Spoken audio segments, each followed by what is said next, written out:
How to purge a Squirt Shape 3D printer. First, we want to make sure that the printer nozzle is in position above the purging catch plate. This will keep any molten plastic from touching the bottom of the printer. Next, we move over to the computer and in Mach 3, switch from the Program Run tab to the MDI tab. On this tab, we can give single lines of G-code to control the printer. The first code we will enter is M3S50. This will start the extruder and set the spindle speed to 50%. Once the printer starts to purge, the plastic will appear semi-solid, then some melted plastic will likely be expelled out, especially if the printer has been left on and not printing. One quick note, please keep the printer door closed while purging.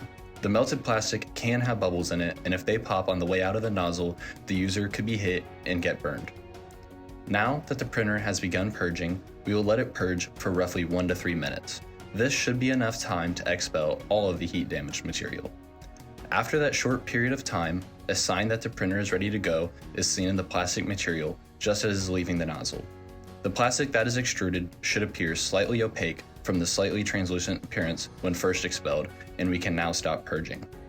To stop purging, go back to the MDI tab in Mach 3 and now enter the code M5 and press enter. This code will stop the extruder.